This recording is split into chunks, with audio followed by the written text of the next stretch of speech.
प्रधानमंत्री नरेंद्र मोदी रूस रवाना हो चुके हैं।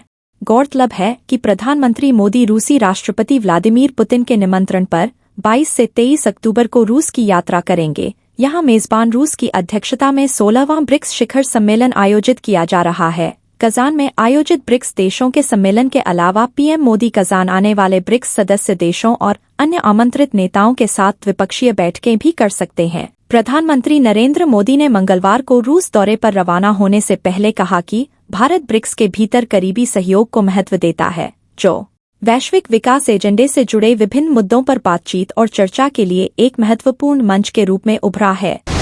पश्चिम बंगाल की खाड़ी में बना कम दाब का क्षेत्र गुरुवार को चक्रवाती तूफान में बदलकर ओडिशा के तट से टकरा सकता है। ये चक्रवाती तूफान राज्य में तबाही मचा सकता है। ऐसे में सरकार ने तूफान प्रभावित संभावित जिलों में स्कूल कॉलेज बंद रखने का आदेश जारी किया है। तूफान के असर से ओडिशा के कई इलाकों में भारी बारिश और आंधी चल सकती है। मौसम विभाग के अनुसार 21 अक्टूबर को बंगाल की खाड़ी में गहरे दबाव का क्षेत्र बना, जो चक्रवाती तूफान में परिवर्तित हो रहा है। 23 अक्टूबर को इसके ओडिशा के उत्तरी तट से टकराने की आशंका है।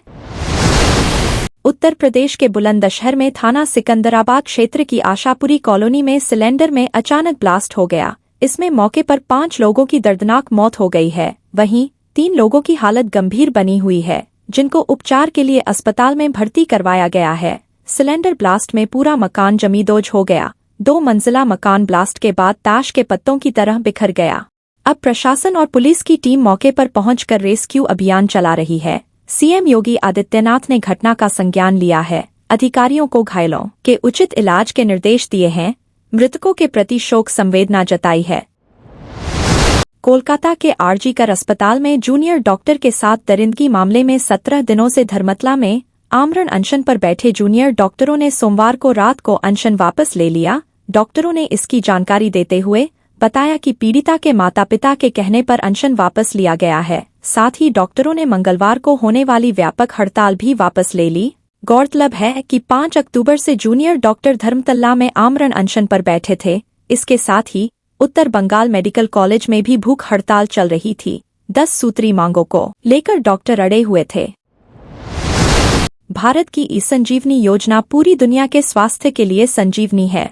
भारत की टेलीमेडिसिन योजना डिजिटल मंच पर काफी प्रभावी है और इसके जरिए दुनिया भर में प्राथमिक स्वास्थ्य देखभाल सेवाओं को मजबूत किया जा सकता है।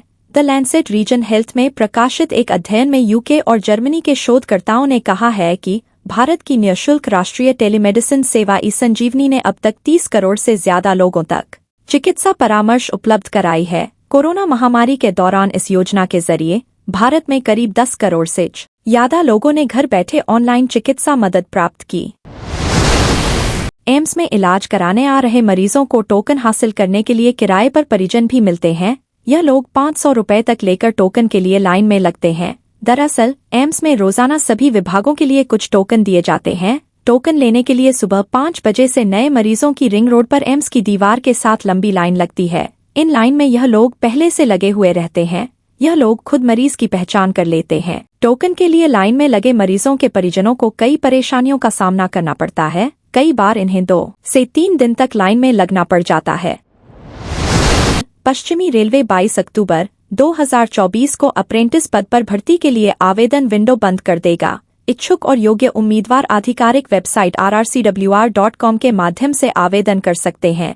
इसके लिए पंजीकरण प्रक्रिया 23 सितंबर से शुरू है, जो 22 अक्टूबर 2024 यानी आज को बंद हो जाएगी। इस भर्ती अभियान के तहत संगठन में 5066 पदों को भरा जाएगा। इन पदों के लिए आवेदन करने के इच्छुक उम्मीदवारों को मान्यता प्राप्त बोर्ड से न्यूनतम 50% अंकों के साथ 12वीं परीक्षा प्रणाली में मैट्रिकुलेशन या कक्षा 10वीं उत्तीर्ण होना चाहिए।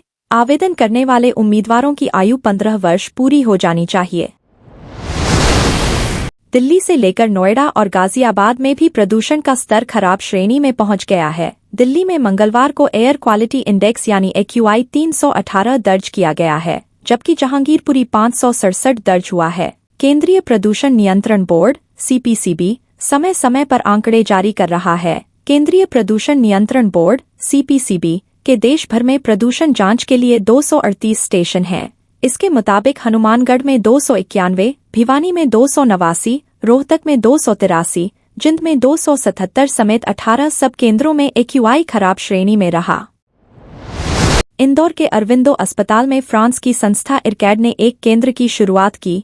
इस मौके पर आयोजित समारोह में मुख्यमंत्री मोहन यादव वर्चुअली जुड़े। उन्होंने कहा कि इंदौर देश का फार्म हब बनकर उभर रहा है। उज्जैन में सबसे बड़ा मेडिकल डिवाइस पार्क बनाया जाएगा। सरकार ने प्रदेश में विश्व स्तरीय चिकित्सा अधोसंरचना विकसित करने के प्रयास शुरू कर दिए हैं। मेडिकल कॉलेज परिसरों में नर्सिंग कॉलेज और पैरामेडिकल संस्थान स्थापित किए जा रहे हैं।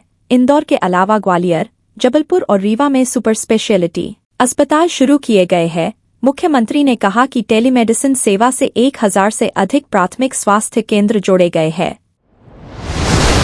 अल्लू अर्जुन के करियर की बेस्ट मूवी में से एक पुष्पा द राइज के सीक्वल का फैंस को बेसब्री से इंतजार है। यह फिल्म लंबे समय से चर्चा में बनी हुई है। पहले पुष्पा 2 इस साल अगस्त में रिलीज होने वाली थी, लेकिन स्त्री 2 से क्लैश और अन्य कारणों को देखते हुए यह मूवी अब दिसंबर में सिनेमाघरों में दस्तक देगी। पुष्पा 2 की स्टार कास्ट की बात करें तो इसमें सितारे वही हैं। पिछले पार्ट में सामंथा रुद्र प्रभु ने अंटावा गाने पर अल्लू अर्जुन संग जबरदस्त डांस किया था। वहीं खबर है कि इस बार उनकी जगह श्रद्धा कपूर नजर आ सकती हैं।